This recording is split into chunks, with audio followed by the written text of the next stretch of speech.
Hi everyone, this is Deepika. Welcome back. I hope कि आप सभी बहुत अच्छे होंगे। एक बार फिर से स्वागत है आपका स्टडी विद कंफर्ट में।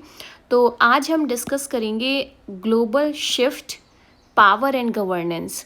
ओके, तो इसमें हम देखेंगे कुल मिलाकर कि जो इंटरनेशनल रिलेशन में जो पावर है या global power you can say that, या जो ग्लोबल गवर्नेंस है उसमें शिफ्ट क्या देखने को मिल रही है। ओके, सो मेन हम ये देखेंगे यहाँ पे shifts in global power and shift in global governance. इसको दो कैटेगरी में डिवाइड करेंगे।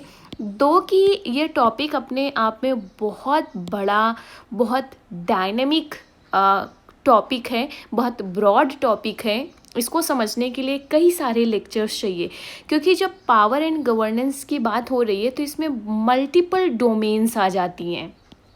चाहे आपका ग्लोबलाइजेशन हो, ओके, या जिसके अभी सॉवरेनिटी का कॉन्सेप्ट हो, या इसके बाद से इकोनॉमिक, बहुत सारी डोमेन आ जाती हैं यहाँ पर। ओके, तो हम यहाँ पर पहले एक ब्रॉड वे में समझ लेते हैं कि जो ये शिफ्ट हो रही है global power and global governance में, वो बेसिकली है क्या। एक मोटा माटी एक आइडिया ले लेते हैं। ओके, सो इसे फिर डिटेल में हम आगे आने वाले कई सारे लेक्चर्स में समझ सकते हैं डिटेल में इसे। ओके, मल्टीपल टॉपिक्स, सब टॉपिक में ये ब्रेक हो सकता है। तो शिफ्ट्स इन ग्लोबल पावर जब आता है तो इसमें आप कई सारी चीज़ें लिख सकते हैं। ओके, जैसे कि मल्टीपोलैरिटी मतलब आप देखोगे कि इसके पहले हम बात करते थे, यूनिपोलर की बात करते थे, बाईपोलर की बात करते थे। बाईपोलर कब देखा गया था? ड्यूरिंग कोल्ड वॉर के दौरान, जब पूरी दुनिया major of the countries two power blocks में डिवाइडेड थी। एक यूएस के द्वारा लीड किया जा रहा था, दूसरा यूएसएसआर के द्वारा। फिर हमने यूनिपोलर का कॉन्सेप्ट पढ़ा।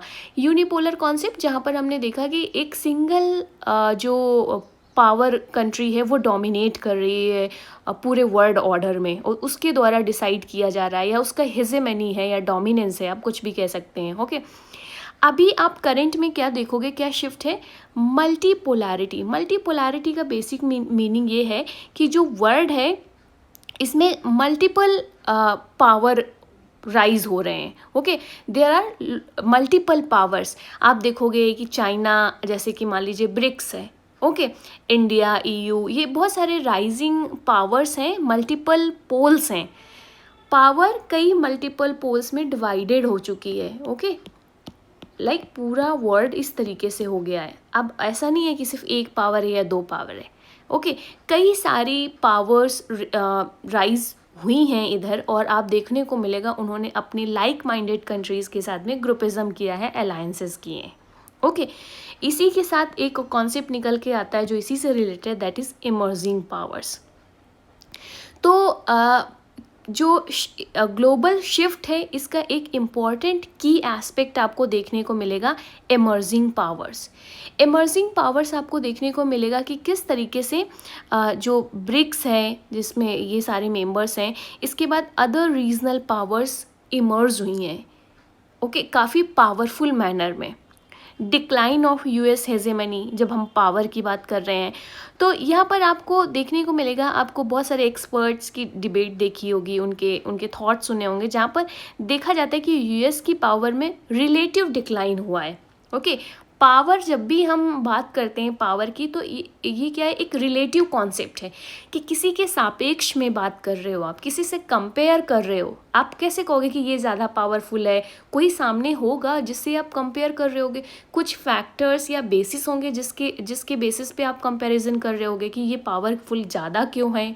ओके, तो रिलेटिव डिक्लाइन देखने को मिला है यूएस की पावर में, ऐसा कई सारे एक्सपर्ट्स मानते हैं। हो सकता है बहुत सारे लोग एग्री ना करें इस चीज़ पे, लेकिन रिलेटिव डिक्लाइन देखने को मिला है मेजर ऑफ द डिबेट्स के थ्रू। ये आपको एक शिफ्ट देखने को मिलेगी। ओके, चाइनाज राइज, चाहे वो इकोनॉमिक हो या मिलिट्री हो या जियोपॉलिटिकल इम्प्लीकेशंस हो, यहाँ पर आपको देखने को मिलेगा चाइना का राइज। एक और न्यू एस्पेक्ट आपको देखने को मिलेगा जो शिफ्ट चल रही है इस समय, उसमें कि किस तरीके से टेक्नोलॉजी जो है या इनोवेशन या टेक्नोलॉजी एडवांसमेंट, ये पावर के नए एस्पेक्ट्स हैं। ओके, चाहे वो साइबर पावर के रूप में हो, चाहे वो एआई हो या डिजिटल सॉवरेनिटी हो, ये सारे न्यू फॉर्म ऑफ पावर हैं। और जो कंट्रीज़ इसमें डोमिनेट कर रही हैं या इसके बेसिस पे अलायंस कर रही हैं, वो आप देखोगे कि उनकी स्ट्रेंथ है वो काफ़ी ऊपर हो जाती है। ग्लोबल गवर्नेंस की अगर हम बात करें यहाँ पर, तो ग्लोबल गवर्नेंस में आप लिख सकते हैं कि किस तरीके से मल्टीलैटरलिज्म का इरोजन हो रहा है। मल्टीलैटरलिज्म आप देखोगे कि आज के टाइम पे जो वर्ल्ड है या कंट्रीज़ हैं, वो स्मॉल कोएलिशंस बना रही हैं, मतलब लाइक माइंडेड कंट्रीज़ के साथ कोएलिशन करना या बायलैटरल एग्रीमेंट्स करना या अपनी नेशनल जो नेशंस हैं उसको प्रायोरिटी में रखना, नेशनल इंटरेस्ट को, जैसे अमेरिकन फर्स्ट। तो मल्टीलैटरलिज्म का इरोजन देखने को मिलेगा आपको। और इस तरीके की जो प्रोसेस चेंजेस आ रहे हैं, वो जो इंस्टीट्यूशंस हैं, UN, WTO, World Health Organization, इनको चैलेंज कर रहे हैं। इसका दूसरा कारण भी है कि किस तरीके से इन सारे जो इंस्टीट्यूशंस हैं, इनकी क्रेडिबिलिटी पर क्वेश्चन उठाया जाता है। ओके, कि ये जो इंस्टीट्यूशंस हैं ये किसको सर्व कर रहे हैं। रिसेंट में बहुत सारे ऐसे इंसिडेंट हुए, चाहे वो कोविड-19 के टाइम पे इंफॉर्मेशन को लेकर हो, तो क्रेडेंशियल पर यहाँ पर क्रेडिबिलिटी पे क्वेश्चन उठाया जाता है। ओके, तो इरोजन ऑफ मल्टीलैटरलिज्म, इनके रोल डिक्लाइन हुए हैं, ऐसा एक्सपर्ट के द्वारा माना जाता है। तो rise of regionalism, global governance का एक और इम्पॉर्टेंट एस्पेक्ट है, that is rise of regionalism. तो अभी आपको देखने को मिलेगा कि रीजनल बॉडीज़ या रीजनल जो अलायंसेस हैं या रीजनल इंटीग्रेशन काफ़ी स्ट्रॉन्ग रहा है, चाहे वो ईयू हो, चाहे वो आसियान हो, ओके, चाहे एयू, अफ्रीकन यूनियन हो आपका। इनका आप देखोगे कि रीजनलिज्म बहुत इम्पॉर्टेंट फैक्टर है, बहुत इम्पॉर्टेंट शिफ्ट आया देखने को मिला ग्लोबल गवर्नेंस में। Okay, private and hybrid governance. Private and hybrid governance में मतलब जो स्टेट एक्टर्स हैं, अब ये they are not the only players in the international politics. Non state actors, NGOs, civil societies या जो एमएनसीज हैं या ट्रांसनेशनल नेटवर्क्स हैं, these they play very important and significant role in the जो international politics है, international या global governance है उसमें। ग्लोबल नॉर्म्स इन फ्लक्स, तो आप देखोगे कि जैसे ग्लोबल नॉर्म्स, जैसे कि मान लीजिए ह्यूमन राइट्स का कॉन्सेप्ट, क्लाइमेट चेंज हो गया, या जो वर्ल्ड के ट्रेड रूल्स हैं, ओके, इनमें आपको देखने को मिलेगा कि बहुत सारे इसमें लोगों की डिमांड उठी कि इनको रीडिफाइन किया जाए। ओके, क्योंकि वेस्टर्न वर्ल्ड का डोमिनेंस था इन नॉर्म्स में। अब इसमें जो नॉन वेस्टर्न कंट्रीज़ हैं, like African countries, Asian countries, okay, Latin American countries, इनके वॉइसेस को भी एक्नॉलेज किया जाए, इनके ओपिनियंस, इनकी प्रॉब्लम्स को भी एड्रेस किया जाए। ओके, तो एक तरीके से जो ग्लोबल नॉर्म्स है उसको रीस्ट्रक्चर करना, रीडिज़ाइन करना, रीडिफाइन करने की बात उठी। जैसे मान लीजिए क्लाइमेट चेंज, तो क्लाइमेट चेंज में आपने देखा होगा कि कॉमन बट डिफरेंशिएटेड रिस्पॉन्सिबिलिटी, एक कॉन्सेप्ट सुना होगा कि क्लाइमेट चेंज या ग्लोबल वार्मिंग कॉमन प्रॉब्लम तो है दुनिया की, लेकिन सबकी रिस्पॉन्सिबिलिटी डिफरेंट है, क्योंकि जो डेवलप्ड वर्ल्ड है इसने ज़्यादा एक्सप्लॉइट किया है, ज़्यादा नुकसान पहुंचाया है इन्वायरमेंट को, तो they are more responsible to address this. और जो लेस डेवलपिंग या डेवलपिंग कंट्रीज़ हैं, इन्होंने तो अभी अपना डेवलपमेंट किया ही नहीं है, इन्होंने इस जो global warming and climate change का मुद्दा है, इशू है, इसमें इसको इतना हार्म नहीं पहुंचाया, इसलिए दे आर लेस रिस्पॉन्सिबल। तो इस तरीके की बात उठती है ग्लोबल नॉर्म्स को रीडिज़ाइन करने की या रीस्ट्रक्चर करने की।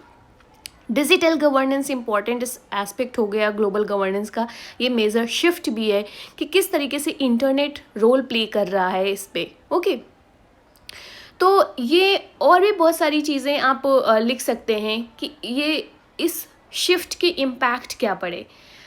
जो ये शिफ्ट हमने देखा ग्लोबल पावर में चाहे या ग्लोबल गवर्नेंस में, इसमें आपको क्या देखने को मिलेगा, इसकी इम्पैक्ट्स क्या रहे। तो जैसे आप देखोगे, पहला इम्पैक्ट्स आप लिख सकते हो जियोपॉलिटिकल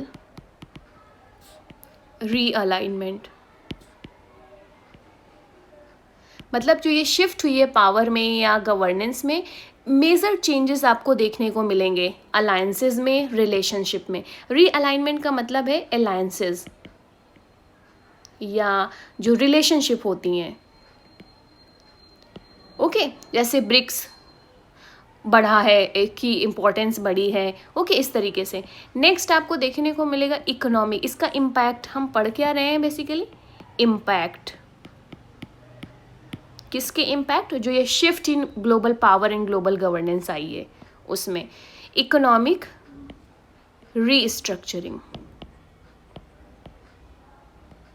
ओके, सो जो न्यू इकोनॉमिक पावर्स राइज हुई हैं, ओके, वो शेप कर रही हैं ग्लोबल ट्रेड पैटर्न्स को, इन्वेस्टमेंट फ्लोज को, ओके। तो ये नेक्स्ट आप लिख सकते हो जो मल्टीलेटरलिज्म इन क्राइसिस। तो हमने देखा ना कि जो ट्रेडिशनल मल्टीलेटरल इंस्टीट्यूशंस थे वो किस तरीके से चैलेंज फेस कर रहे हैं, उनका इन्फ्लुएंस एक तरीके से डाइल्यूट हो रहा है वर्ल्ड ऑर्डर पे, ओके। अल्टरनेटिव प्लेटफॉर्म्स उभर कर आ रहे हैं, मल्टीलेटरलिज्म इन क्राइसिस। तो ये आप लिख सकते हैं कि ये इम्पैक्ट्स रहे हैं। तो आई होप कि ये कॉन्सेप्ट आपको समझ में आया होगा आज दैट ग्लोबल शिफ्ट का। डिटेल में अगर इसके लेक्चर्स चाहिए तो हम लोग 1-2 लेक्चर्स और लिख सकते हैं जिसमें इसको और ब्रॉड में या कॉम्प्रिहेंसिव मैनर पे कवर कर सकें। एंड आज का ये सेशन आपको अच्छा लगा हो तो प्लीज़ लाइक करना, शेयर करना। And yes guys, please it's a humble request, अगर आपने चैनल को अभी तक सब्सक्राइब नहीं किया तो please do subscribe the channel, share with your friends and like the video. See you in the next video.